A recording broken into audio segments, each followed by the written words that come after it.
Hello and welcome to the Galactic Court podcast. I'm Andy and I'm your host as each week we discuss the latest TV episodes, films, games and whatever else takes our fancy from the worlds of Star Wars, Marvel, DC and everything else nerdy and geeky in between. If this is the first time you found us, then please feel free to follow us on social media. We're on Instagram, Facebook, TikTok, and I also do a bit of gaming a couple of times a week on Twitch. You'll find all of the socials linked into the episode description, so give us a follow on there, and you can keep track of all of our episodes as they do get released. We've got a really busy schedule for the rest of the year with lots of TV shows and films coming up. Obviously, we've got Secret Invasion at the moment, which we are going to be discussing today. We've obviously got Ahsoka, we've got Loki, we've got Echo, as well as films like Indiana Jones coming up, Blue Beetle, The Marvels, Aquaman 2 dropping later in the year. So lots to keep up to date with on the show and lots to discuss as well. As I mentioned, we are going to be talking about Secret Invasion today, the brand new Marvel TV series that came out a couple of days ago. Really excited to get into this spy-type thriller with Samuel L. Jackson, reprising his role as Nick Fury. But before that, though, we are going to be talking about something else, described as one of the best of all time of its genre. One to break the mold and really change things up for the future, with a plethora of guest cameos that have enthralled and delighted. With one of the most talented people of their generation as the leading star. No, I'm not talking about the recent dumpster fire that is the Flash film, but I am going to be talking. I am talking about the Star Wars podcast and its host, Michael O'Rear.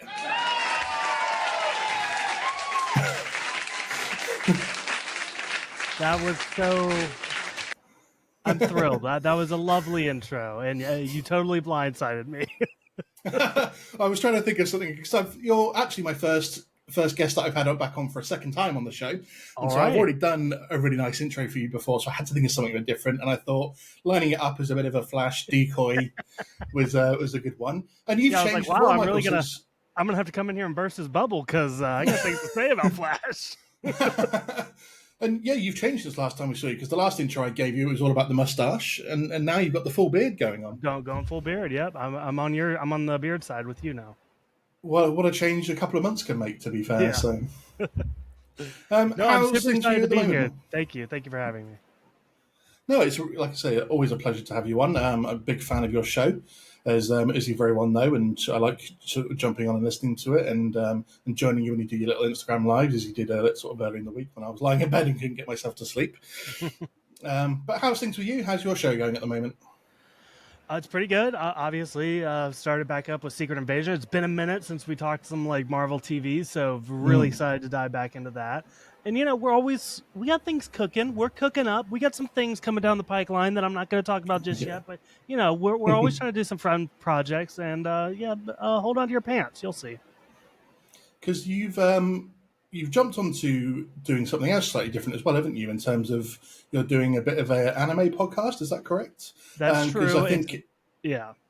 If I remember correctly, you said that you weren't the biggest anime fan, or you haven't watched a lot of it, and so you're doing this with a friend of yours, and that was something that you were quite excited to do. How have you done any episodes of that so far? We've done one episode. It's a really small thing. It's like once a month episode. Actually, I think the next one's probably going to be 2 months away. So it's very like every now and then when we can, just because I am so busy with Star Wars. But yes, it's called Call Me Senpai.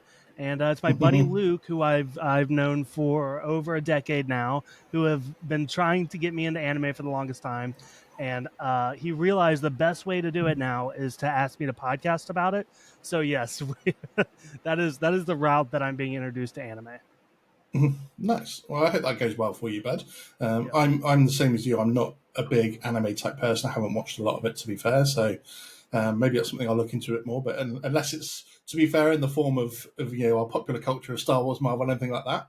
I think Visions has touched a little bit on anime, hasn't it? So yes. That's probably been my biggest exposure to anime personally. But in terms of the shows we're going to be looking at today, obviously Secret Invasion and The Flash, both of these shows, both the TV show and the film have been heavily influenced by their comic book counterparts. How much comic book knowledge do you have? And are you a big comic book fan? Is it something that you've read a lot growing up, or is it something that you've not really had much exposure to, and you're sort of more familiar with the films and TV series that have been done in recent years? Yeah, so I've dabbled in a little bit of Marvel stuff. By no means like on our show, Tommy, he's the comic book guy, right? Like it's not me. I'm not super well versed in the stuff. I said on our show, I didn't know anything about Secret Invasion. Like it's touch and go there. I will say I'm into like other like more independent comic books or outside the Marvel and DC universe. I really like Walking Dead, Saga, Ex Hmm, Machina, stuff like that. So I am a comic book guy, but just not fully versed in the Marvel stuff. that's fair enough. And with obviously a lot of Marvel DC stuff being influenced by their comic book stories from years gone past, do you ever feel a little bit lost sometimes because they're referencing things from the comics or shots from the comics that they're putting into the films that are beautiful shots? They did it a bit more recently with the latest Thor film in terms of having like for like shots from the comics being put into the films because they're referencing a lot of those things and it's maybe not something you're familiar with growing up. Do you feel as a viewer a little bit lost sometimes, or do you feel that it doesn't really influence how you're feeling about it so much and you learn a bit more about it because people are telling you about it afterwards? Yeah, actually, I think it's quite the opposite. I think I enjoy it more having not seen the comics. I know, again, referencing my co host Tommy, he hates Civil War, and it's because it doesn't live up to the comic books. And I don't have that reference, so I love Civil War. I think another big one, a lot of people hated how they tackled Taskmaster and Black Widow. Mm. And my take was like, I don't care. Like, I don't know Task. So, Mhm. like, I mean, it wasn't the greatest character in the world, but it wasn't like a disappointment to me, right? Like, Taskmaster worked as like a Boba Fett in the original trilogy type character, Mm. and I didn't need anything more. So, I would say actually more often than not, it's better that I didn't read the comics. I think that's fair enough. You're not burdened by the by the Yeah. knowledge or the disappointment. I think this is one of the things we'll get to talk about the Flash. Is that I'm a huge Flashpoint fan. Okay. The original comic book, the animated TV series, TV show, TV film, even sorry. And maybe that's. I don't normally personally let my love of or of the story in the comic books influence how I see the film or TV series because I like to go in on a clean slate and enjoy the TV series or film for what it is because I know it's not going to be a like for like remake of that comic book or anything like that. But I think Flashpoint got me a little bit because I'm such a big fan of that one. So I think maybe it's a good thing that you're not burdened with the knowledge of what's happened before, and you can go in with that sort of cleaner slate and just enjoy it for what it is. But the Flash is something we're going to talk about, so let's jump straight into that. So obviously, as we know, it is based off the comic book of Flashpoint, where basically Barry Allen goes back in time, saves his mum from being killed, but it then changes the future, where you've basically got Atlantis and Wonder Woman and Aquaman are basically at war with each other. There's a lot of superheroes that don't exist. Batman is actually Thomas Wayne rather than Bruce Wayne because it was Bruce that got killed on that fateful night rather than him. So he's now Batman instead. A lot of changes go on. Flash has lost his powers, and so he has to recreate the accident to get them back, which Thomas Wayne helps him with. And he realizes that obviously, the changes that he's made have affected everything for the worse. So he basically goes back, allows his mum to actually be murdered, and reset the timeline to where it is. So obviously, this film sort of really goes along those lines quite closely. To be fair, obviously the individual events that have happened in the film are changed up, and obviously the consequences after that are changing it because we know we're moving out of the DCEU into the new DCU. Um, Initial impressions of it. How are you feeling about this film going into it? Did you see a lot of the trailers? Because obviously they released quite a lot of the trailer. To be fair, we knew what was coming in terms of Michael Keaton's Batman, Sasha Calais' Supergirl was going to be there. So, how are you feeling going into this? Yeah, I was buying into a lot of the hype that I've been hearing. When James Gunn says the best comic book movie ever, I'm sold immediately. Um, I would say I don't want to dog the movie too much because I try to separate the movie from the trailer, but the trailer really kind of gave me the beats of the movie, and I was expecting a lot of the things to come. Um, I've seen some people with very, very drastic negative takes, especially in Hmm. you and I's community. Like, there's certain people that we both know that I won't name that are dogging on this movie way more than they should. There's a lot to like about it. I think the action is really good. I think the humor is really good. But it did not it's probably the most mid-tier superhero movie I could probably think of. It's not absolute trash, but it's definitely not in the top by any means. So that's kind of where I'm left with Yeah, I was maybe doing it a slight disservice by calling it a dumpster fire earlier, but I was trying to get a it. dramatic event for your introduction. To be fair, so Yeah. yeah, the hype was obviously unreal because a lot of people calling it, a lot of the critics calling it one of the best superhero films of all time. It's definitely not that, but it's by no means the worst thing that DC's put out, given some of the things they have put out in the last 10 years or so. Hmm. But it's slowly bringing a close to the DC EU and the Zack Snyder era, as a lot of people have been calling it. Um, how much have you liked this DCEU era that we've had for the last sort of 10 years or so? Are you happy to see it changing? Did you want to see a little bit more out of it? Obviously, we know they could have done a lot better out of it in terms of the quality that we've been given. But how have you overall viewed the DCEU before it sort of comes to a close with the next film or two? Okay, so like I'm trying to let's think about the universes here. I'm gonna rank the universes. Okay, so we have the DCEU, we have the Marvel, the MCU, we have Sony's CU, and then we have like the DC Elseworlds, the Batman stuff like that. So if I had to rank them, I would put actually I think I would put the Elseworld DC stuff above. I really like the Joker. I really like the Batman. So those the Suicide Squad. I mean, these are top tier. That's number one. MCU Mm. is number two. After that, I would put the Sony universe. They have really bad ones with Morbius, but I also like the Spider-Man, the Into the Spider-Verse movies. And then last, I would put the DCEU. I have not really enjoyed, and I say all this to say I don't want it to come across as if I'm a DC hater because I really do like some of those outside DC movies. But this universe for me has never worked. I've never. Mm. There's not one like people really liked Wonder Woman. I didn't like Wonder Woman. Some people liked Shazam and Aquaman, but again, for me, they were just like so mid. And again, if you like that stuff, that's completely fine. Everyone gets their personal opinion. For me, it had never worked. And unfortunately, this movie kind of falls in that category. Yeah, I think that's fair. I mean, to me, it's very close for sort of like Sony's universe and the DCEU being being that bottom rung. There's only a couple of Sony films really that save them from me being below that, I think. Right, right. But yeah, I think there's so much that they could have done with this universe. It's just, as we know, it's not been properly managed. They've not followed up on certain.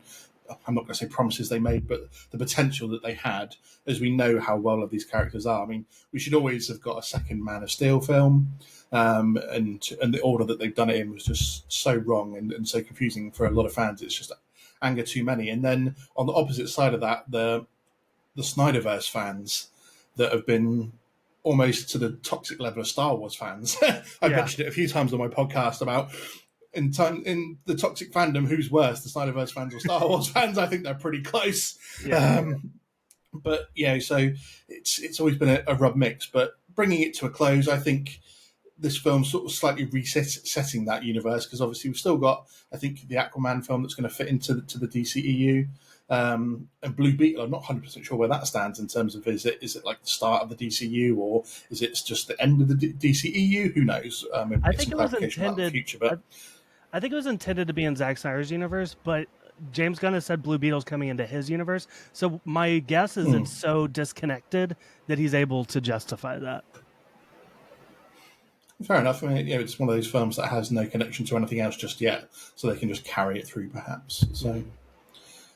but then back to the Flash film. So overall, what were your impressions then when you first walked out the cinema? I did an instant reaction when I walked out the cinema and said I was a little bit disappointed, and I did say maybe it was because I'm such a fan of the comic book that it didn't quite match up to me. Maybe that's where my expectations were a bit too high. I did go and see it yesterday again, so I had a second viewing of it, and I came out feeling no better about it, to be honest, but maybe not a little bit worse. But what was your initial reactions walking out that cinema? Yeah, and here's the thing. I think Ezra Miller, they did really good for me. I enjoyed that role. Michael Keaton was great to see again. Sasha as Supergirl was awesome. Like the characters really worked for me. So if I was coming out, I was feeling good about kind of the core cast and everything. But as you piece it together, it kind of starts to fall apart for me. Just as far as like Supergirl deserved a lot more, and it didn't really lend to the story too much, in my opinion. I felt like Zod, like who was like the main villain of this whole thing, was given absolutely nothing, and it just kind of led for like some questionable why is the Flash so concerned? Even like, I feel like the Flash could just go back to his universe. Like, there's so many stuff like that where it's just like it just doesn't really fit Hmm. altogether for me. So, like I said, there's some good with it, but overall, it doesn't really work. That was my initial reaction. Is like, this just doesn't work, unfortunately. I mean, you raised some good points. I mean, when Barry's knocked out the Speed Force by the Dark Flash, he could instantly leave and just run forward. But I think the only thing I thought about that can maybe justify that is that, as we know, in that universe, because the way he's changed the timeline and there's no metahumans or no Superman that can come and stop Zod, that Earth is destined to be destroyed. So if Barry tries to run back to the point in time that he thinks he left from, there's not going to be an Earth there for him to run back to. Okay, So fair getting point. knocked out the timeline, he has to stay there. I mean, he doesn't know that at the time, obviously, but it was just to me something may have stopped him from being able to reach that back into the normal point in time because technically Earth would have been destroyed at this point. Good So point. That's a good point. that was the only thing that I thought, to be fair. But in terms of, let's talk about villains of this film because we don't really have one. I mean, we've got Zod and we've got Dark Flash. I'm not getting to the paradoxical nature of the Dark Flash in terms of like he's in the Speed Force to knock Barry out of it, to then give himself, the younger self, the powers to be able to become the Dark Flash itself, and then he puts himself in front of Dark Flash to be able to be killed, so he doesn't exist then, and the timeline can be reset. So very, very paradoxical goings on there. But do you think this film really suffered from not having a focal point of a villain? Because as you said, Zod doesn't really get that much screen time. He's just there as a catalyzing event, sort of in the past to get the moving again. Yeah, to be fair, I don't want to make it seem like we had to have a villain. I think that's the other thing. Like, either you go all in with Zod and you give us a really good Zod story, or just cut Zod out. Like, is there a way to cut him out? And this is just like more of a funny, goofy, coming of age, like superhero movie where like he's just trying to get over his problems, and there's not necessarily a world-ending event. I think there are two different ways to go about it. I think they chose the Mm. worst path, which was giving us a villain and then giving them nothing to do. So. Yeah. I mean, what about the Dark Flash as the other potential sort of villain, if you want to call it a bit? How are you feeling about him? Yeah, again, it was something that was just kind of tacked on at the end. It felt like so, and yeah, again, like, do you even call him a villain? Like, I don't know. Like, I don't know. Like for me, it was Yeah. it was almost nothing, and that's unfortunate because actually, I said I'm not like big into the comics. I have seen the animated Flashpoint movie. Mm. Which I don't think anybody in listening to this podcast is going to find themselves in this situation. But if you have to choose between the Flash and the Flashpoint animated movie, watch the Flashpoint animated movie. Hell yeah. That's a very good call. That's not why I'm going to disagree with. I mean, yeah, the Dark Flash is such an awkward point because you understand that the younger Barry. I'm going to go down the Spider-Man route here. Barry 1 and Barry 2, rather than like Peter 1, Peter 2, Peter 3. Yeah. So Barry 2, he sort of understands that in the main timeline that Barry 1's come from is his mum's dead, and therefore he's trying to do every single thing he can to make sure that fate doesn't happen. That he can find a way to solve this. This point in time, or this fixed point in time, nexus event, canon event, whatever you want to call it, in the different universes, to stop that from happening. So you can understand that he's spent like 50 odd years or so in just living those moments over and over again to try and find a way to stop it, and he just can't do it. And it just seemed to come out of nowhere that then Barry 2 just throws himself in front of Barry 1 to stop him being killed, and the Dark Flash then killing him. That is like, it just didn't seem to make sense to me. So I think there's the whole thing about Flashpoint though is there's not really a villain to it either. To be fair, the whole thing is Barry coming to this realization that he has to make this really, really emotional choice to let his mum die for the greater good of the universe and for the timeline. And so, really, yeah, you said, do we really need a villain in this film? Not really, because it's all about someone coming to the emotional realization that sometimes, as it's pointed out by his mum in the film, you can't always have the answer. Sometimes you just got to let go and let things be as they are. So maybe you're right in terms that we don't need a villain. But on the flip side of that, for me, Reverse Flash not being in this film was a real kick in the balls to me. Anyone that knows me knows Reverse Flash is one of my favourite characters. And so, as we know in the original storyline, he's the one that kills Barry's mum. Um, and so for him not to make any sort of appearance, I know that the directors come out and said, hey, if they do a sequel, it makes sense that the Reverse Flash is then going to be the villain for it, and be the bad guy. But I mean, having watched the original Flashpoint and you know a little bit that the Reverse Flash features a little bit in there, do you think it was they missed something by not having even a little cameo appearance of Reverse Flash? No, or did you again feel like it just wasn't needed? Yeah, so I like that Flashpoint movie. I just don't have the same attachment to the characters. So for me, I will say like I felt like you needed a second Flash no matter what, and the fact that we had a Flash that was on his side, I thought that was really cool. I think there were some really good shots, especially ones that were actually in the trailer, where you kind of see them working together, and like that shot where their heels come together and then sprint out. Like I thought it was real. I thought that kind of made up for it for me. I really liked that concept. And again, that just comes from me not being as attached to Dark Flash. I did come out of the second time around actually liking Barry 2 a little bit more than first time, because I realised he was supposed to be the opposite of Barry 1 in terms of he was this young, obnoxious sort of 18-year-old teenager that didn't really have the same drawbacks because he'd grown up with both his parents around. So he was cocky, he thought he was cool, thought he was this hot shot. But Barry 1, to me, it still wasn't the Barry Allen that I think we should have got either.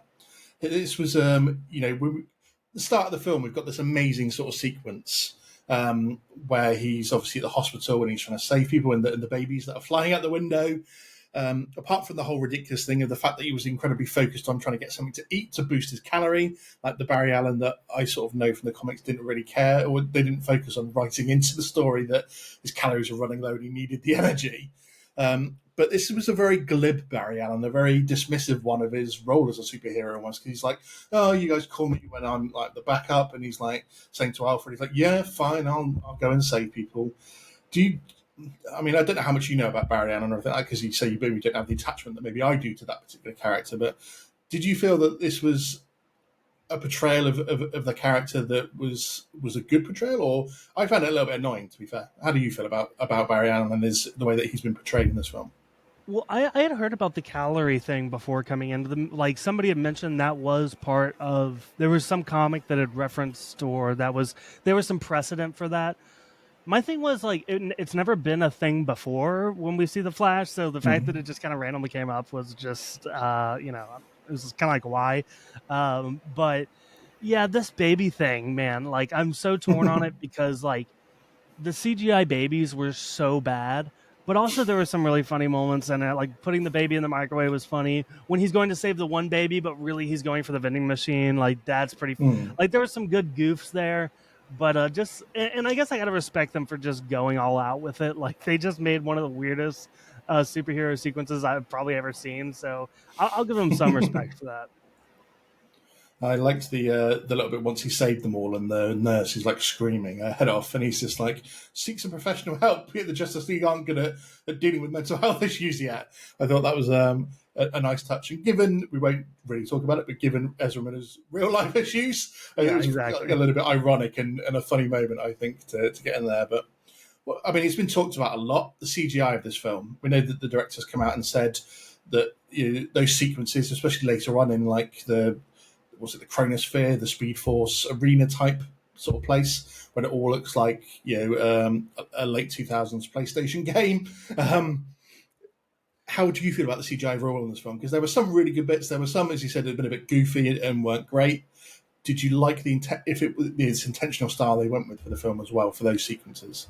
I did not. I did not like it. And I honestly, I think the director is being a very good sport by saying some of the stuff because I don't even think it's necessarily his fault that things look this bad. I mean, the studio's kind of in charge of, handing out these people to help and the money to do it. So, I feel like he really was kind of defending some poor decisions made on the studio. Like, there's like I get it. You want it to look like a little dreamlike, but not like that. Not like that. Like, there's no way that was the vision.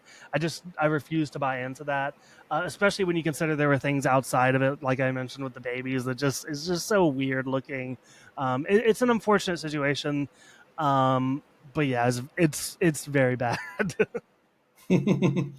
What about the way that he runs when he's running fast? This, I'm going to say it now. I find it absolutely ridiculous because I'm a decent fan of the TV series Flash and the way that he runs there, and he actually looks like he's taking normal steps whilst he's running, and his arms are going normally. But the whole way that he does this in this film, it does this whole sort of very elaborate hands going up, the two fingers always in front of him, sort of thing, taking giant steps as they're running through. Was this not part of the goofiness that wasn't really needed, and they need to do better with that kind of thing? Do you think? Yeah, he makes a Flash makes a comment at some point about Speedy Gonzalez and doing the Hmm. the arm thing. So I feel like that the goofiness and how he runs is kind of part of the character. With that being said, yeah, it's a little weird to me. I will say I like the opening sequence where the first time we see him run, where he's running through the street and everything. I just thought it kind of worked. I mean, it didn't look particularly bad. Maybe it was a little goofy, but uh, it was just kind of interesting to see it from his perspective, where so often we get the slow mo speedster stuff, right? We get some of it in this movie, but actually seeing him run as fast as he's running with all the things just morphing by him, I thought that was kind of cool. Yeah. I mean, they've definitely improved over the last sort of few years how speedsters look when they run on screen. I think they did a really good job in Eternals with the speedster there. Everyone was saying that's what speedsters should look like when they run. As a reference to Flash TV show, I think he's definitely looks a lot better there. Even though that particular TV show, as the series have gone on, the CGI budget seems to have been cut, so their CGI got a bit worse as well. To be fair, but I think overall they need to make some improvements on his stance, his running stance. I can't. It's every time I look at it, I just laugh. This whole two fingers out the front, I just can't deal with that. To be fair, it really irritates me. I don't know why, but let's get some good points about this one because there were some. To be fair, Mhm. Michael Keaton's Batman. Yeah. I think it'd be interesting to get your opinion on this. If we go back to the way trailers were done in the 90s, when, to be fair, secrets could be kept a lot better because there wasn't as much people around to leak secrets or to take pictures and get it out there. Do you think either the having Batman or Supergirl not appear in the trailers and be a big reveal for the film would have been a lot better if they'd been able to keep that sort of secret from getting out to the public and have it as a big reveal moment in the film itself? Do you think that would have been better for this movie, or do you think they needed to have those characters in the trailers to boost up the amount of people that are going to go and see this movie anyway? Yeah, it's tough because you're right. It's very hard to keep this stuff a secret. But kind of like I mentioned, I felt like a lot of this, the movie was kind of beat by beat. Where okay, let's get Michael Keaton. Okay, let's get Supergirl. Okay, now let's go fight Zod. And all of this stuff was laid out in the trailers, so like I knew Mm. how things were going the entire time. So that was a bit of a disappointment. I will say I understand that you have to show Michael Keaton because I know a lot of people went to this movie just for Michael Keaton, and like financially, you just have to show him. Supergirl would have been a very interesting reveal, though. Like I would have Mm. loved to see how this movie look, especially because she doesn't come in until like the start of the third act. Like, you really did not need to show Supergirl.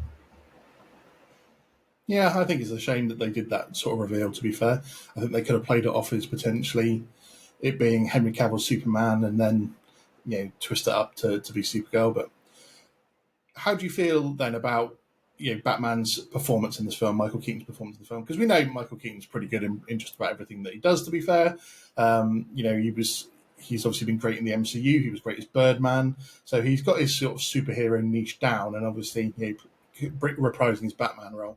I liked how they did it when the first sort of reveal of going to Wayne Manor is he's sort of this old kook who's just the beard and the long hair, and he has to be sort of convinced to join again, which is a little bit of a trope maybe, but he sort of comes out and he's like, I need to be Batman again. Are you loving Keaton in this film? Did you want to see him stick around as Batman rather than him sort of die off and be replaced again? What were your thoughts on this one? No, Michael Keaton did great, and I knew that would happen, and like just very excited to see. Like you mentioned, I like the recluse Bruce Wayne where they go in, and I thought that led to an interesting fight scene. So yeah, I mean, it goes without saying, Michael Keaton was great. Here's my hot take though. and I did not expect me to feel this way, but I think I might have enjoyed Ben Affleck in this movie more.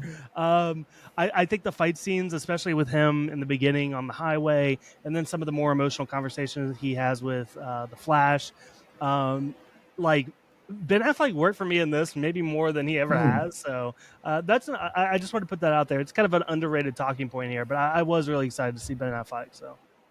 No, I think that's a very valid point. The same, thinking about it is the fact that he actually might have only been 5-10 minutes of him in this film, but it was he did a really good job in this one, to be fair, and obviously throwing in a nice little appearance of Gal Gadot's Wonder Woman at the end, and him being, "Oh, my ego is far too big for me to be able to say thank you," and being done by the lasso of truth, and Barry's little comment about, "I know about sex, but I've not experienced it." That's That was so good.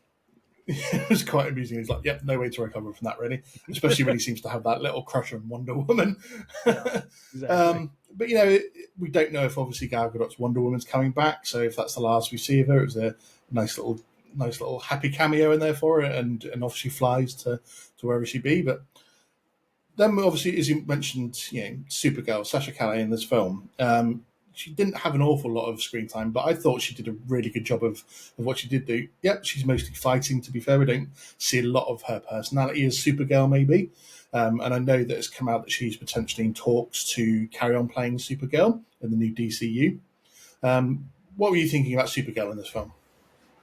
I loved her. I think my biggest complaint is we didn't get enough of her. I think that she was awesome. Definitely. I thought the original prison break that she does, where she gets out of like the hole she was in, and she fights all those guards. I thought that was like an incredible scene.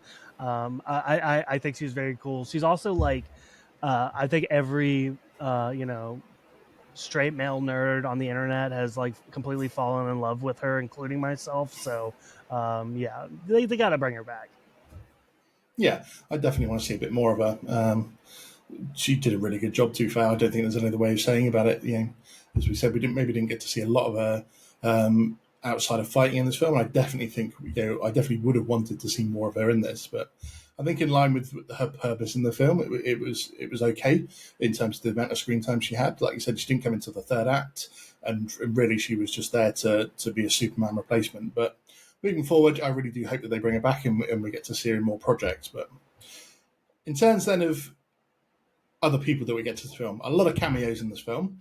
Some of them CGI, some of them obviously actual people. So we've already mentioned that we get we get Gal Gadot's Wonder Woman in there, in sort of when the worlds are colliding in the Speed Force sort of arena. We get to see a plethora of different Supermen, from sort of like Adam West's Batman to Christopher Reeves, and even the brilliant Nick Cage sort of cameo in there, which apparently, I don't know if it's true or not. It's just something I read today, actually. But apparently, he did come in and film that. It wasn't 100% CGI'd. Nick Cage's bit. Obviously, they de-aged him and obviously did their weird effect to it. But we also get to see in that little bit as well. We get to see Teddy Sears. I don't know if you know who Teddy Sears is, but he basically played Jay Garrick and Zoom in the Flash TV series. Like Jay Garrick was like the very first Flash from the Golden Age, wears that sort of like weird helmet with the lightning rods on it. Although in the Flash TV, it's a bit weird because in the Flash TV series, the Jay Garrick that he plays is a fake Jay Garrick. He's not actually the real Jay Garrick. It's a time remnant of Zoom pretending to be Jay Garrick. So the fact that they chose him as Jay Garrick to be the cameo was a little bit strange because he's not playing Jay Garrick. He's doing a weird version of him. So, but there are a lot of cameos in there. Were you loving to see all these different? Because I love like little things like little nods to various different sort of previous Superman or Batman franchises and things like that. Was that something you enjoyed seeing, or did you think it was a pointless nods to something that wasn't needed? Yeah, no, I mean, technically it was kind of pointless, but I enjoyed it. It was fun to see. Christopher Reeves. That's my Superman, right? Then obviously Nick Cage is such a weird. Like I don't know that I think I So might have cool. been the only person in my theater that got the joke because I like audibly gasped and everyone else was very quiet. And I was like, guys, this is a long time coming. Seeing Nick Cage as Superman, so yeah, it was worth having. I liked it. Yeah, I again, it's so. I was talking to someone a couple of weeks back on the show about the difference between American cinemas and, say, British cinemas, with the amount of energy that you get from the reactions in the room. And I think going to the cinemas changed a lot, because over here, pre-pandemic, we would have midnight premieres of when the shows come out. So, they would have the film showing in 10 different screens at once. Everyone would be absolutely packed out. You'd have a lot of sort of energetic reactions to things, especially when you're watching Infinity War Endgame, for example. Whereas now, they don't do the midnight viewings anymore. So when a film comes out, the first viewing's at like 9 a.m. in the morning, and people aren't queuing up to go and see it anymore because everyone's got work and stuff like that. Yeah. So I did go and see Flash the first day it came out, but there was maybe 15 of us in the cinema. So it's hard for me to react to how everyone else was getting to those moments, because there's 15 people in a British cinema. We're not going to be the most sort of jubilant and vocal people in the cinema, and there's that small amount of us in there, and we're all quite reserved British people. So it's hard for me to gauge if anyone else got that. But to me, it was one of those moments that I can smile at the screen because I know exactly what's going on with seeing Nick Cage in there. So, do you still get that in American cinemas, where you sort of have those moments when everyone sort of whoops and cheers and stands on their feet like you did with sort of Infinity War Endgame? Does that still happen post-pandemic for you guys? It's you have to go opening night. So, and the weird thing is, the movie, the date that they always say it comes out is that Friday, but they always do. They always have showings the evening of Thursday, like starting at about 7:00, which is because it's kind of like the midnight premiere, but they do them earlier now. So there's like a 7, 8, 9, 10 o'clock, and you can do the midnight too. But now that it's just they have an early half day where all the movies come out typically. And you have to go on that Thursday if you want that type of reaction. Unless it is maybe like an Infinity War, you might get that reaction a week later too. But it's always the opening night that it's the biggest fans there to see it, and that's usually where you get it. But even then, like my theater was not super rowdy for the Flash. Like it's got to be a pretty big, like a Star Wars movie or an Avengers movie. You got to be a pretty big film to have like a really lively theater. But it definitely happens if you know when to go. I think the only recent one for me that anything like that happened was No Way Home, when Tobey Maguire and Andrew Garfield. There was a little bit of a reaction in Multiverse of Madness, because obviously we knew that like Patrick Stewart was going to be in it, but we weren't sure who else was going to be in the Illuminati. So when Mr. Fantastic shows up, that got a bit of a gasp. But apart from that, we're still British. We're reserved. We're not whooping, that's for sure. It's just a sort of reaction. There's no cheering going on here. Yeah, that's fine. That's kind of sad, because it's like one of my favorite parts of like these big event films is like that communal aspect of seeing the movie. So that's I feel bad. You come over here for a 7 p.m. premiere. On a Thursday. I think it would be nice to experience at some point, but again, because I'm British myself, I think I'm comfortable sitting in there in happy silence and taking it all in. I think in Infinity War, when Thanos stabs Iron Man, and I actually stood up out of my seat, because I was there with my best friend, and I stood up and grabbed her arm, and I'm like, is he actually going to die? I think that's probably the biggest reaction I've ever had in a cinema, to be fair. Here's mine. Mine is when Kylo kills Snoke. That one, I stood up and did circles. Yeah. I was like a giddy schoolgirl. To be fair, I think that is the only time I've shouted out loud at the cinema. And now you've mentioned it, because I was just like, oh my fucking God, has he actually just killed him? Yeah, that was, to be fair, was a good shock moment, wasn't it? So yeah, for sure. In terms then of another big cameo that came in the film, and I know from having listened into your show last week when you did your review for this, that this is your favourite Batman. Now, when Barry's resolved everything at the end and he comes back to what he thinks is his timeline, his dad's absolved in court and he's going to be let go. Bruce Wayne calls him. I knew straight away from hearing the voice that was not Ben Affleck anymore. I didn't pin down exactly who it was, but I'm like, that's not Ben Affleck. Something changed. And obviously we get the reveal that it's George Clooney's Batman. Yeah. George Clooney's Bruce Wayne shows up. I know that you mentioned he's your favourite Batman, so I'm guessing that you were loving this little cameo spot at the end. Yeah, and I don't even think I realized he was my favorite until like really thinking about it and reflecting on it. But like he's got like this charm, this billionaire charm to him Mm. that like I feel like a lot of the other Batmen lack. So it really works for me in the role, and not to mention I just love George Clooney in general. Like outside all the other roles and movies that he's been in, like I just love George Clooney. So um, yeah, it was I loved this cameo for sure. I mean, because this was the film that they said was basically resetting the DC universe to make way for the DCU. How do they go forward with the Batman now, where they seem to have set it out that George Clooney is now this universe's Batman? Are we expecting now for George Clooney to carry the Batman mantle moving forward, or because the Batman film that we're going to be getting, I think is the Brave and Beyond, if memory serves, is going to be based upon Batman and his son. So is it going to be the case that we're going to get George Clooney as the older Batman that passes the mantle down to his son, and that's going to be this universe's Batman moving forward? What are you thinking about this? I would love that. I really would. If I had to pick, honestly, that's probably what I would decide. But I think in reality, we're probably just going to get a brand new Batman. Um, I just don't see George Clooney. George Clooney doesn't do a lot of work now in general, and it's just hard to imagine him like stepping back into a superhero role at this age. But maybe I'm wrong. I would be happily surprised. I just think it's something that they need to just let us know about, really, isn't it? One, because people will get excited about a new casting for Batman anyway, but two, like I said, they've just set it up as this is now the Bruce Wayne of this universe that's been altered and changed. So is this our Batman moving forward? Is it just going to be a pass the mantle on sort of thing?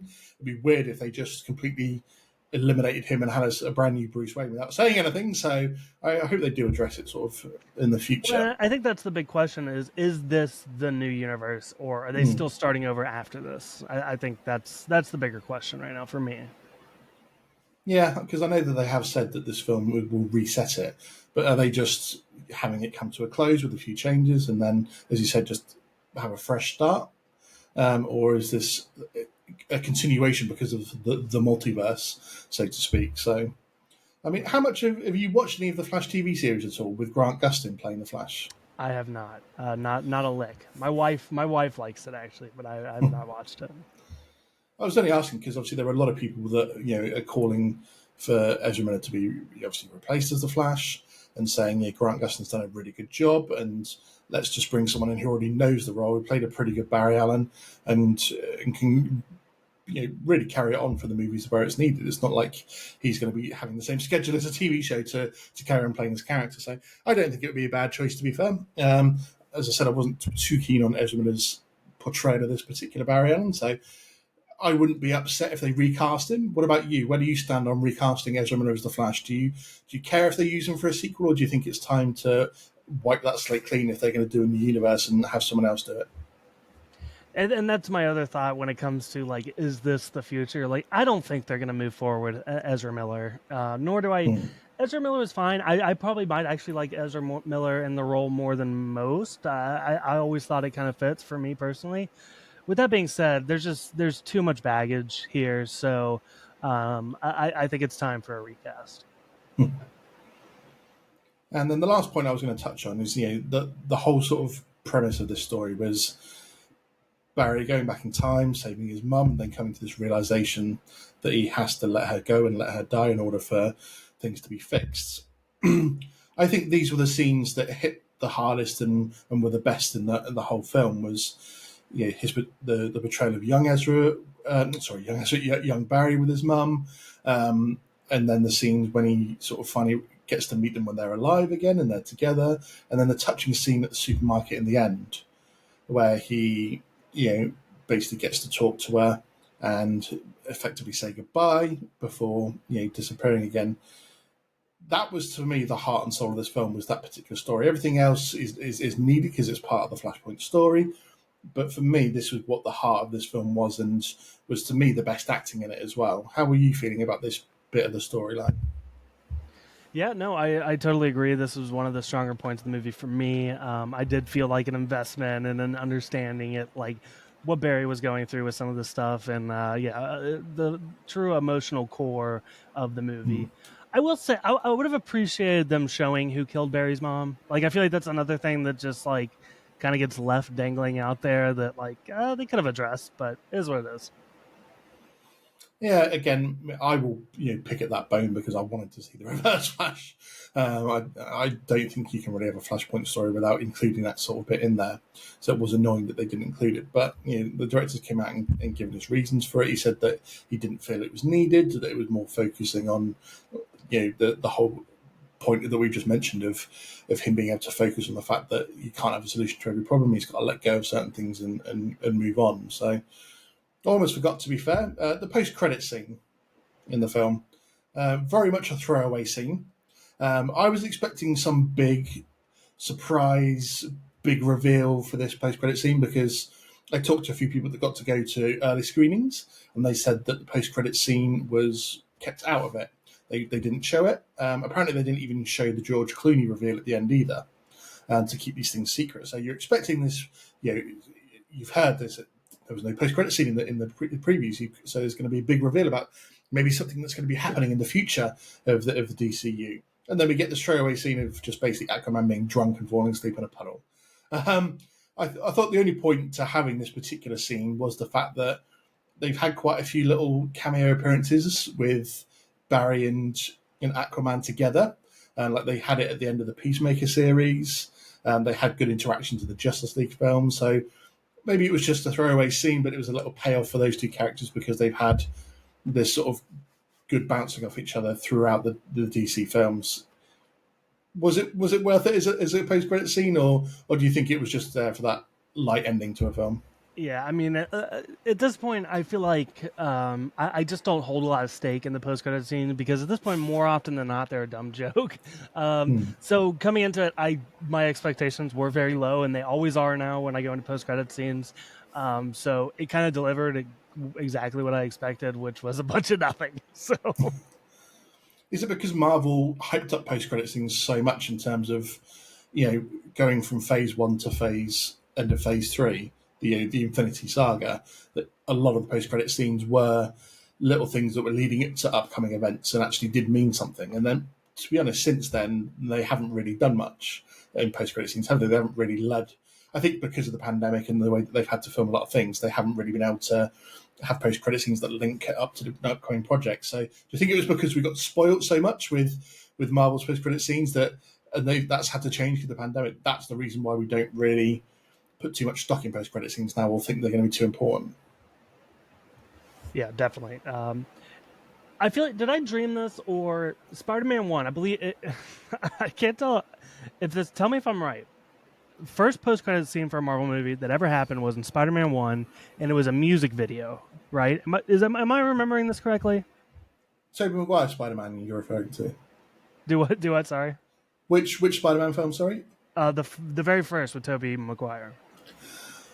I don't remember that, to be honest. I feel like I remember seeing that in theaters, but I don't know. Maybe you could talk and I can Google. I don't actually remember that being a case, to be fair. The only time I remember Tobey Maguire dancing was his awful dancing in Spider-Man 3, to be fair. So, but overall then, I mean, I don't rate this film, as you said, massively highly because it's not. It was definitely overhyped as a film. It's not one that's going to stick out as one of the best superhero films of all time, despite what they said. Starting to lose faith in what some of the critics say now, and then a lot of celebrities seem to come out in the run up to this and going, "I've seen it; it's absolutely amazing. You're going to be all blown away for it. It's changing the game." Like, I'm not sure how much we could believe Tom Cruise in the first place with some of the marketing that he does, but he's one of the ones that came out and went, "This film is absolutely amazing. You're going to be blown away." And I'm like, "No, you're definitely lying to me now." So, I mean, personally, I'm giving this kind of film I would give it probably a 6.5 out of 10. How are you feeling? What sort of rating would you give this film overall? Yeah, I think I'm landing very close to you. 6.5 sounds about right. And that's the other thing. I don't know if you're on Letterboxd. People say I'm very forgiving with my reviews. Typically, I like for me, a 7 out of 10 is a passing movie, right? That passes. It's a movie. So I might even give it a 7. I think that like it kind of like I have issues, but you know, when you compare it to like the most horrible movies of all time, you know, it's a pretty good film. So, uh, yeah. So I'm googling about the Spider-Man in credit scene, Hmm. and um, it's not really. It's being vague. There was a song though. I just can't tell if it was at the end credits. So Maybe if anyone's listening to this, they can send us a message if they remember this or they've got any sort of proof that there was a post credits singing scene to Spider-Man One, yeah. and we'll see. I'll do a bit of research as well, see if I can find something out for you. But that's the Flash over and done with then. So let's move on to this brand new Marvel TV series, Secret Invasion. So we had our first episode that came out on Wednesday. Marvel, I think, have actually been sort of hyping this up, as well as saying that there's a lot at stake with this because it's going to affect some things moving forward. I did a preview about a month ago with Lee from Lights Camera Run about this, and we had some predictions for this. One of my predictions has come correct in the first episode, so I'm happy about that. I got something right for once because normally my predictions are wildly out of sync and don't seem to be correct at all. But obviously, the premise of this series being that the Skrulls are unhappy that Captain Marvel and Nick Fury haven't found them a home yet. And a faction have sort of broken off and are a bit more radical and basically now want to have Earth for themselves and take it over. Uh, what were your initial thoughts, seeing obviously the build up to this and obviously before you saw it as well? What were your thoughts about it? How were you feeling going into it? Was it something you're looking forward to, or was it potentially going to be one of those mediocre TV series again? Yeah. So I definitely was very excited for this. Just not, and like I had mentioned, not really into like so I didn't know a whole lot about this, but seeing Samuel Jackson back in it, like a Hmm. lead role here, and of course Amelia Clark, who I love a lot, showing up here, and it gives me like big spy espionage type vibes, and that was the kind of thing I really wanted from Falcon and the Winter Soldier, and it didn't exactly deliver the way I wanted it to, and yeah, so I was coming in here really hoping that they could do that, and it did that, and I loved. I really, this might be my favorite MCU premiere TV show thus far. That's very high praise indeed.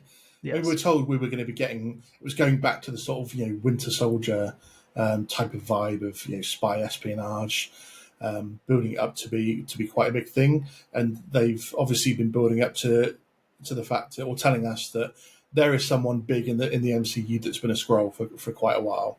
And you're all going to be surprised when it happens. I think there's maybe a red herring in there of who it's going to be, but we'll chat about some of the characters in a bit. But um, I know that the director came out and gave an interview. I think it was yesterday, where he said that he was told by Marvel not to read the comic books, and so not to get an idea of what Secret Invasion was in the comics because they didn't want this TV show to be anything like that. They wanted it to be its own story, obviously connected to the MCU. So I don't think it matters for obviously one iota for this particular one that you don't know the comic book story. Just the fact that the only connection is that Skrulls are appearing on Earth and taking over as potentially some well known people on the planet and infiltrating here and there. So I know a controversial point at the start has been this AI intro for a lot of people.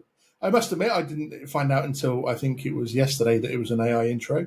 Um, I remember watching it on Wednesday, going, "Yeah, it's a bit of a weird start," but it's supposed to be that sort of murky, making you feel a bit discombobulated sort of opening to it. I think. So how are you feeling about this whole controversy behind this AI intro? Yeah, I think my initial reaction was like, "Why are you doing this?" Because like AI art in general has like a bad reputation of actually looking good in general, and this kind of had that vibe to it. But also like in the midst of the writer's strike and a lot of the issues Hollywood is having with what AI could mean for the future of jobs and whatnot, like I don't think it was necessarily a good look. I think I get the point though, and this was laid out on my podcast, that it's very much it's supposed to be a metaphor for the scrolls basically, and kind of AI art mocking Hmm. real art while scrolls are taking up the forms of humans. So I don't know, there might be something thematically there, but still felt a little weird. Hmm. I think there was one of the people that helped along with the design for the opening came out recently and said people criticizing it because of the writer's strike and giving again jobs of humans to an AI machine. He says that there was still an awful lot of people that had to make this work and had to work on this for it to be a viable sort of intro to the show. So I don't know, and I'm not someone that's delved really deep into the whole controversy of the writer's strike. I obviously know bits about it. I've read a bit about it and read some interviews, but I don't want to dive deep to it because I don't want to get too political on here either. But do you think it's something that's justified in terms of people being outraged that this was an AI intro, or do you just feel that it was like you said they're trying to emulate something because it's to do more with the scrolls and their perception of taking something over or being camouflaged to be something it isn't? Yeah, I mean, I don't think there needs to be like an outrage. Like, we don't need to cancel the show over this. But it's something where I think the big thing is it's just something worth talking about because it is like a new element in the mix to all this stuff. And when talking about movies and TV, like it is becoming, with the writer's strike, the concern is that AI can take jobs from writers and even artists at this point. So, it's worth talking about, but it is not worth really like Delving into throwing the it. show away.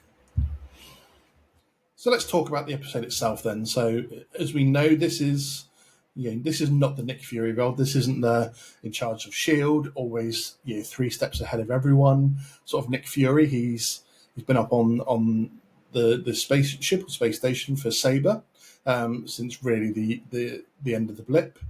And this is a Nick Fury that's lost faith. He's not the same anymore. He's lost a few beats. He's seems to have this damaged leg now. He's got a bit of a limp going on. Did you enjoy seeing this sort of different side to Nick Fury? Because I think by obviously the end of the series, we're going to have the old Nick Fury back. But are you enjoying seeing this alternate Nick Fury that seems to be worn down and a bit sort of beat up and a man who's sort of lost faith in everything that he tried to build up that can be destroyed in an instant? It gives me big old man Logan vibes, from Logan.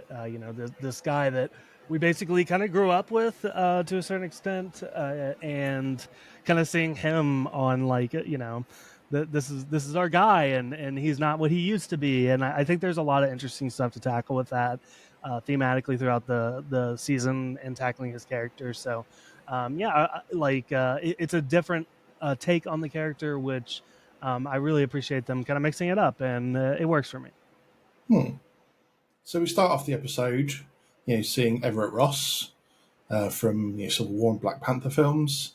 He's meeting with a guy to obviously get some information, and he's then after killing this guy and taking the information, he's chased down by what turns out to be Talos.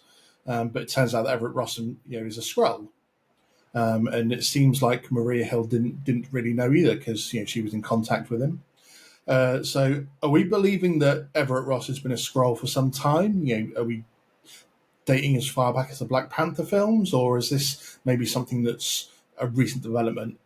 And did you think there was any tells at the start for it to show that Everett Ross was a Skrull? Because I watched the episode again a little bit earlier, and I couldn't pick up anything that would indicate straight away that this guy was a Skrull. So do you think he's been a Skrull for some time, or is this just a new thing that they're bringing in? Yeah, I thought about it. Definitely something I considered, but it seems a little much for that to be the case. Like, it would require a lot more explaining, I think, that they probably just want to sidestep. So I would say that, yeah, I think that we've seen the real Everett Ross, and this time, at the start of this episode, this is the Skrull version. Because we do see a little bit later in the episode in that they're taking obviously the bodies of people and replicating them. And so I think it was a question that was going to be answered, that if Everett Ross has been a Skrull for some time, do they have his body stashed away somewhere? And what seems to be a new ability for them as well, in terms of that we were always we were taught in the original Captain Marvel film that Skrulls can impersonate what you look like, but they don't have your memories or anything like that. But here they seem to be doing this thing where they're touching their head, and they seem to be absorbing their mind. So potentially they have a new ability where they can take your memories as well to impersonate you for the longer term. That's got to be dangerous for the MCU as well, isn't it? And if you've got Skrulls that can do that, surely. Yeah, no, that's it's definitely an interesting twist and makes these scrolls much more sinister than they ever have been for sure. So, it's a very dark concept. Like they have like a human farm of memories, people that are just like strung up, and it's a very evil take on this group of scrolls for sure. And you've got Gravik, who's their leader. That we don't see too much of in this episode, but what we do see of him is that he's very clinical. I guess he's doing that whole sort of stare down thing because he doesn't do an awful lot of talking in the scenes that we see him in this episode. But he did come across as very menacing and someone that was just he's going to do what he needs to do in order to get to his goals. There's going to be no messing around with this guy. And on the flip side of that, you've got Talos, who obviously played by the really great Ben Mendelsohn, reprising his role from Captain Marvel. It seems like him and Fury have basically been like best buds for like the last 30 years, but everyone's lost faith in his ability to lead the Skrulls forward. And he even tells, obviously, Fury himself, we've been abandoned. Captain Marvel disappeared. You've been stuck on the space station for years. No one's done anything for us. And he seems sort of worn down by this whole situation as well because he's been kicked off the Skrull Council. He's not leading them anymore. How is Talos going to repair this moving forward? Because he's got a big task on his hand, and this whole little side plot as well that it seems that his wife has been potentially murdered by Gravik and his associates. What's Talos got to bring to this party to change things around for him? What are you thinking he's going to have to do as the series goes on? Because we see him at the start as well, where he doesn't want to spill Skrull blood. He doesn't seem to want to actually kill them. So is he going to have to go down a dark path to get things back, or is he going to be a man that can stick to his principles and turn things around? What are you thinking? It's tough to say because like it's hard to imagine at least this particular group of scrolls on Earth and New Skrullos. Like I don't really see a way that they get on the same page, right? Like kind of like I mentioned, they're doing very sinister. They're performing terrorist attacks, right? Like Yeah. it's hard to imagine. Maybe there is a greater. Maybe he can join another group of scrolls, or maybe he just goes full human. Maybe he's just team human now. It's just very hard for. He's got to take these guys down, and it's unfortunate, and it's going to be difficult for him. But with how sinister and how truly evil and despicable these people are, I don't see a way that he gets on the same page with them. So, yeah, that's kind of what I feel about that. And then we've got his daughter Gaia, obviously played by Emilia Clarke in this. I called it straight from the off in my preview that she was going to be on the team of the bad guys, and that she would potentially become a double agent, helping Fury and Talos to take them down, maybe, which is the way it seems that it's potentially going to go. So, I mean, can you see her point of view in the fact that she's become disillusioned with what her dad was trying to do, and obviously she's been affected by hearing the news that her mum has passed away, which is what leads her to maybe sort of getting a bit back on his side in the first place. So can you see things? Obviously, we're only an episode in. I know there's a lot to unpack still, but can you see things from her point of view so far that she's lost his faith in her dad and what they were doing, like so many of the other Skrulls have seemed to? And I think that's the thing I really like about the show is because I am leaving with a lot of uncertainty and where things could possibly go. And that's a big complaint that I've had with a lot of the Marvel stuff is it can be very predictable. And for this, I don't know. And even at the end here, and I want to ask you, where do you think she falls at the end of the episode? Because it kind of seems like she might have screwed them over, but also I feel like there were other signs that she was really believing in her dad. Like, where is she truly just in the middle right now still, or is she one way or the other? How do you feel about that? I think she wants to help her dad out because maybe she does feel sorry for him, but she still seems to be on the side of the other guys because she's giving Fury and Talos information to help them, but she's like, I'm still playing my part in this. I'm still going to do what I think is sort of right. I think by the end of it, she'll obviously come back to Talos and she'll be on his side, and maybe she's the one that actually takes down Gravik overall. But it seems like that maybe the other Skrulls in New Skrullos, which, by the way, I know you touched on it in your show, they've got to find some people to name things better. But New Asgard, New Skrullos, they've got to find ways of calling cities and stuff better names.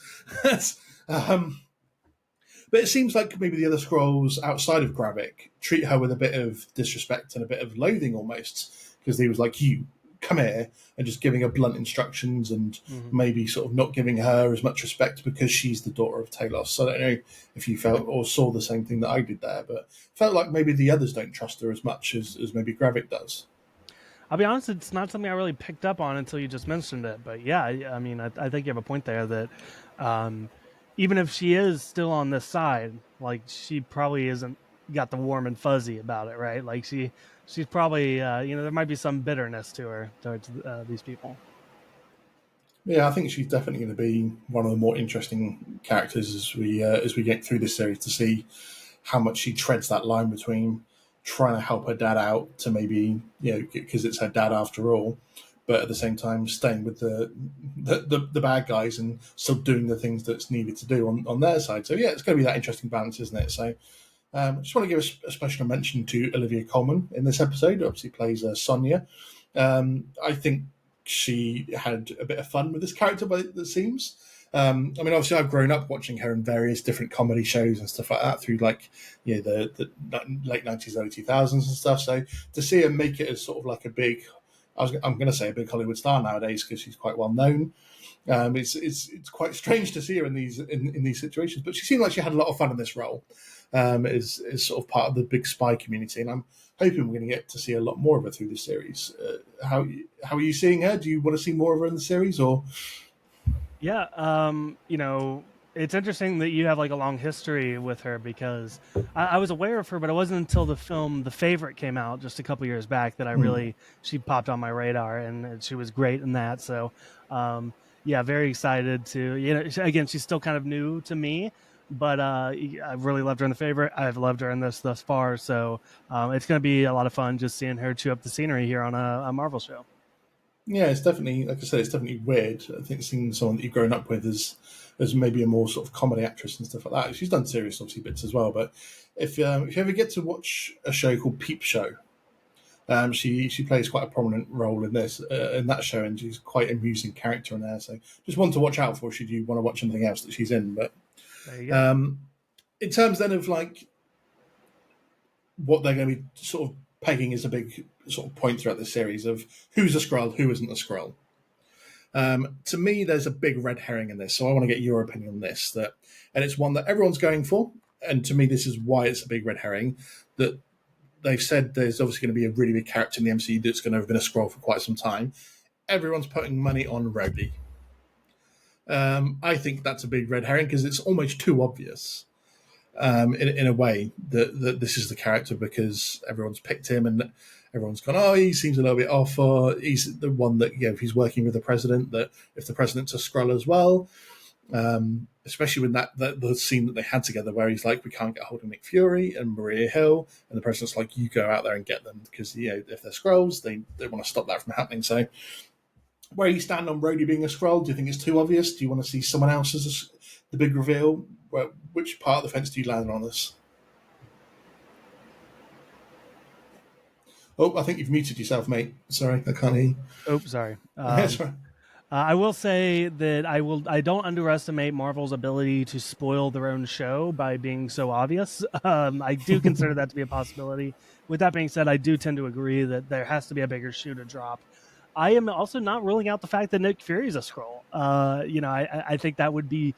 I mean, if you want to go for the wildest possible option here, I think that's it. I think if we're going big, you could say the whole time, like the final episode, that he's been a Skrull this whole time. Like that would really rock the boat here. But I think my more realistic guess is it's probably just a character we haven't seen yet. That someone else is going to show up. And I couldn't even peg anybody right now to think who would be worthy of doing that. But yeah, it's something to think about. Yeah, I think you're right in the fact that if it's not going to be someone like Rhodey, that there's too wide a net out there to be able to cast and go, it's obviously going to be this person or anything like that. Because at the end of the day, they could have almost anybody show up and it be a Skrull, couldn't they? So, but if we move on towards the sort of the end of this episode, obviously a big shock at the end of this episode. And whether this ends up being a big MacGuffin or not, we obviously won't know maybe until next week. But Maria Hill gets shot, and it's looking Yay. like she's potentially Yay. dead. Did you say yay? Yes. I've Are been you not a complaining a Maria lot Hill about. fan? Yeah, nothing personal towards her by any means, but I've complained a lot about Marvel's fear of killing characters, and they did it. They really they gave us a punch here at the end of the episode. So it shows that Marvel still has some balls, and I appreciate that. I've been on a similar path myself. I've mentioned it quite a lot on my podcast that I hate this trope of everyone making it through to the end and no one sort of being killed off.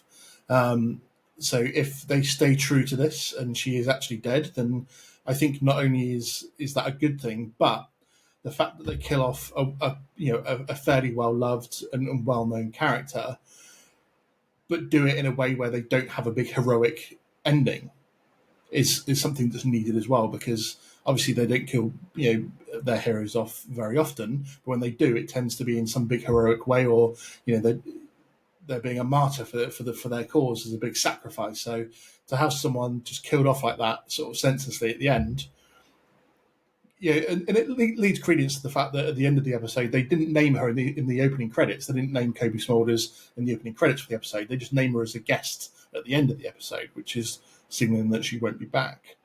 So we won't know until next week. I mean, do you think they're playing MacGuffin, or do you think she's actually dead? Because I think we're both on the side of she better be dead. I don't. If they bring her back at the end of the next episode, I'm going to be pissed off. Yeah, it would be so ridiculous, and I think they know that. So yeah, she's dead. She's got to be. If they don't, I'm done. I'm switching over. I like the DCEU. I'm switching over to that fandom. I mean, do you have any thoughts for the future of the series in terms of potential? I know we said about it's hard to nail down anyone as being a Skrull, but are there any potential cameos that you would like to see in the series? I mean, maybe Monica Rambeau, for example. I know there's been a lot of talk about Quake from Agents of Shield, because it's been ramping up that Disney Plus have had. If you want to watch stuff to get prepared for Secret Invasion, Agents of Shield is one of those. So everyone's been talking about, are we finally going to see Quake, because she's got links to all this sort of stuff. Any predictions for the future of the series about who we might see, or who you would want to see? Um, I think Monica Rambeau is definitely on the list, I would like to see them start to set up some of the others movies coming down the pipeline, including the new Captain America movie. I think that would be a really interesting one. Probably a far stretch to imagine we'll get Harrison Ford here, but just something to set up some of these other movies coming up. I think that's the way to go. And looking forward to the future projects, then obviously we've got we've got Loki coming up that isn't necessarily obviously connected to this series, but rolling into that, obviously we've got the Marvels coming out, and then Echo, and obviously plenty of other projects that we know are coming over the next couple of years. What out of these particular Marvel projects, what are the ones that you want to see really connected to the show that have an impact on? So as far as I don't know that it's hard for me to imagine connecting them too much, but I will say, and this is my hot take, of all the ones you mentioned, I'm actually most excited for Echo. I really liked Echo and Hawkeye, and I loved Hawkeye. That's probably my favorite Marvel show to date.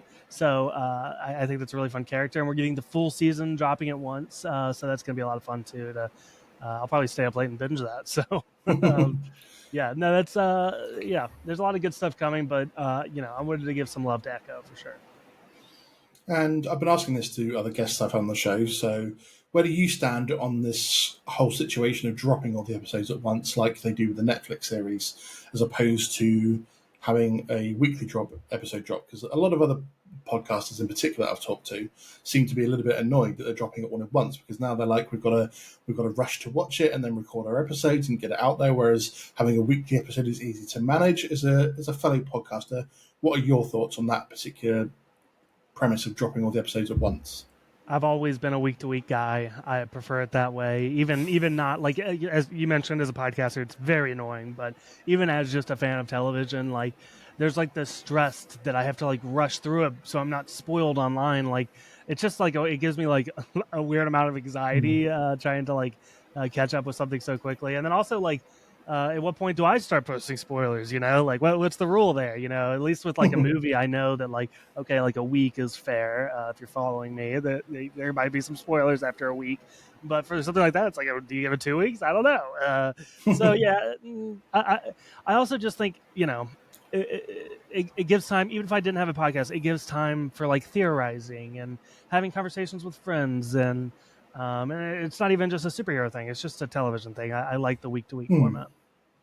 I think it's good because it helps build the anticipation as well, doesn't it? It was something I think I really pointed out during the Andor TV series. As we know, one of the best TV series of recent times.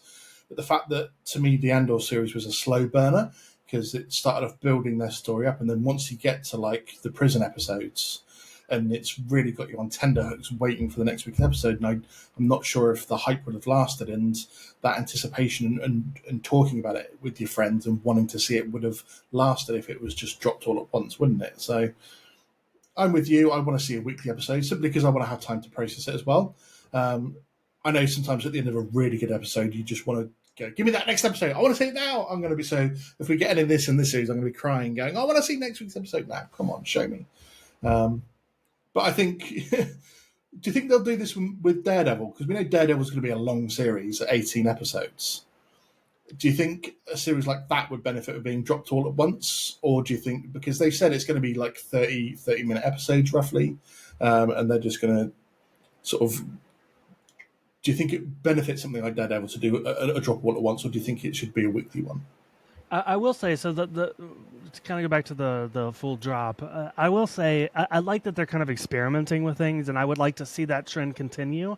So with something like Daredevil, I would like to see them do something like, I don't know, could you drop 2 episodes per week? Every Wednesday or Thursday, or whatever, they just drop episode 1 and 2, and then 3 and 4, or maybe even do like I don't know, 3-4 episodes. Yeah, I feel like there's more ways to experiment with this, and I'm down for the experimentation, if nothing else. Because essentially, if they do a weekly episode of Daredevil, we're going to be reviewing that for 4.5 months.